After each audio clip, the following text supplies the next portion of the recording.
Assalamualaikum. Waalaikumsalam, Bu. Apa kabar Anda semua? Baik, Bu.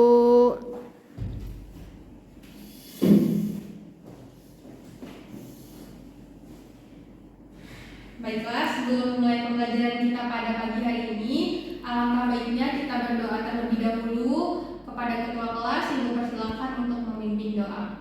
Berdoa mulai. Berdoa selesai.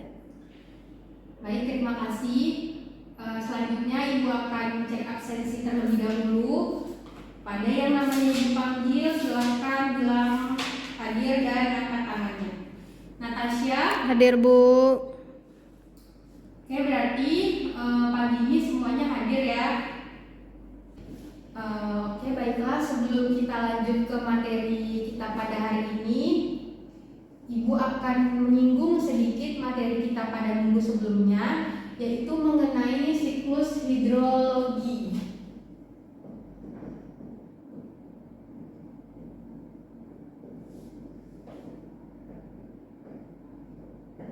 Benar, ini materi kita pada minggu sebelumnya? Benar. Ibu akan tanya, siapa yang masih ingat apa itu siklus hidrologi? Ya, kepada Vera Ibu persilahkan. Ya, tepat sekali. Ada lagi jawaban yang lain? Oke, kepada Rizky Ibu persilahkan. Oke, benar sekali. Jadi siklus hidrologi ini merupakan siklus atau proses turunnya air hujan dari atas ke permukaan bumi, di mana siklus ini dimulai dari proses penguapan. Proses penguapan ini dapat terjadi pada air laut, air danau, dan air sungai atau air rawa-rawa juga bisa. Jadi semua air yang ada di permukaan bumi ini nantinya akan mengalami penguapan, kemudian mengalami evapotranspirasi. Evapotranspirasi ini seperti yang sudah Ibu jelaskan pada minggu sebelumnya, disebabkan oleh mulai dari tumbuhan, hewan, dan lain-lain. Kemudian setelah itu akan mengalami pengumpulan di awan, yang kemudian apabila awan ini sudah penuh, sudah hitam, sudah bergemuruh, maka akan turunlah hujan. Dan hujan ini, air hujan ini nantinya akan mengalir lagi ke dalam permukaan tanah, kemudian masuk lagi sampai ke dalam tanah atau yang kita kenal dengan istilah infiltrasi. Kemudian air dari dalam tanah ini nantinya akan mengalir lagi ke dalam laut, danau, sungai, rawa-rawa dan sebagainya, lalu akan kembali lagi mengalami siklus yang Ibu sebutkan tadi. Jadi siklus ini akan terus berputar-putar, akan terus mengalami perputaran sampai selama-lamanya. Jadi siklus ini akan terus terjadi. Ini materi kita pada minggu sebelumnya. Apakah masih ada yang ingin ditanyakan dari materi kita pada minggu sebelumnya? Oke, baiklah, jika tidak ada, kita lanjut ke materi kita pada hari ini. Pada hari ini kita akan belajar mengenai materi tata surya.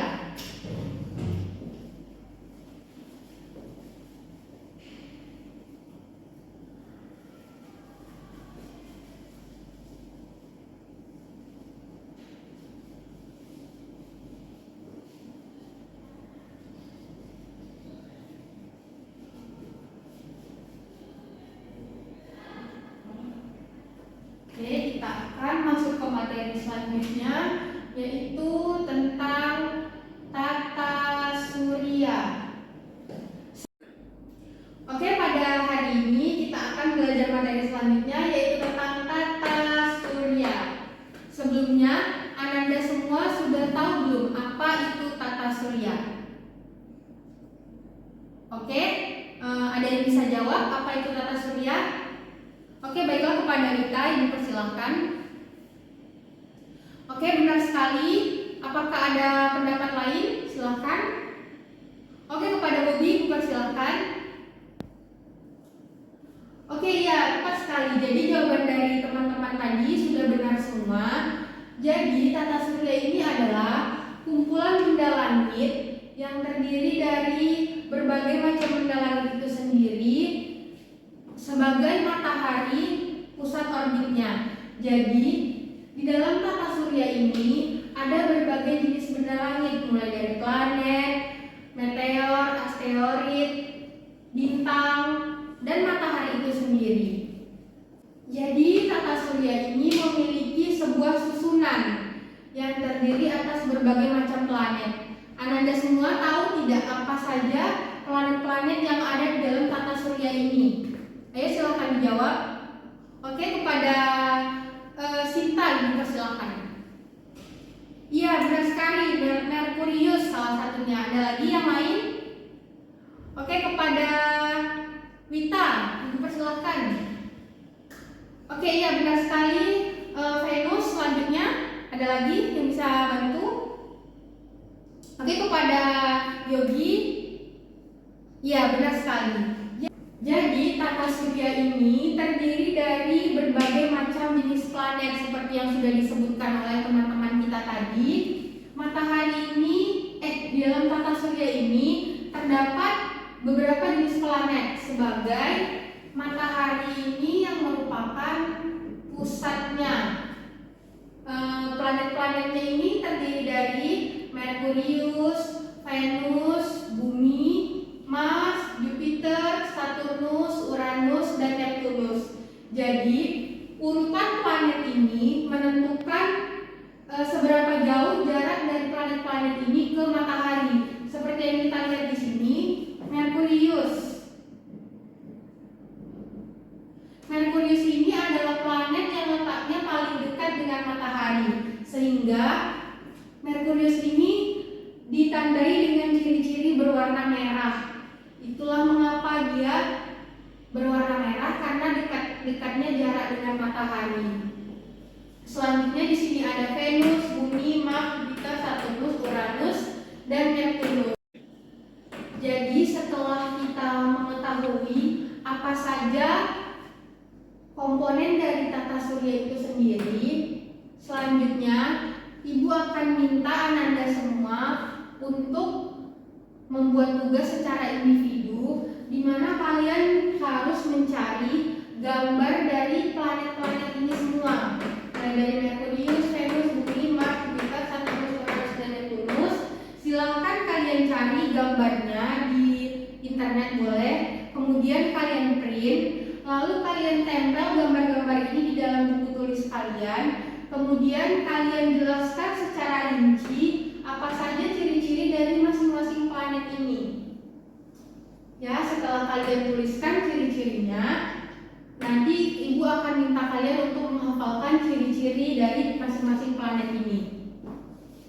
Oke, mungkin itu tugas kita untuk minggu depan. Dari pembelajaran kita pada hari ini, apakah masih ada yang ingin ditanyakan? Jika ada, Ibu persilahkan. Apakah ada materi Ibu yang kurang jelas atau belum paham mengenai tugas yang sudah Ibu berikan? Boleh ditanyakan, silahkan. Jangan lupa tugasnya ini harus di print ya. Kemudian biar agar bisa dimuat di dalam buku tulis kalian, boleh kalian gunting, kemudian ditempel di dalam buku. Oke, ada yang ingin ditanyakan? Oke, baiklah, jika tidak ada lagi yang ingin ditanyakan, sekian dulu pembelajaran kita pada pagi hari ini mengenai materi tata surya. Selanjutnya jangan lupa mengerjakan tugas yang telah Ibu sampaikan. Ibu akan cek minggu depan. Baiklah, tetap semangat dan jaga selalu kesehatan, karena sekarang sedang musim hujan, di luar sedang rentan penyakit demam, pilek, dan sebagainya. Jadi Anda semua harus istirahat dengan cukup, minum air putih, dan selalu jaga kesehatan. Baiklah, Ibu akhiri dengan wassalamualaikum warahmatullahi wabarakatuh. Waalaikumsalam warahmatullahi wabarakatuh.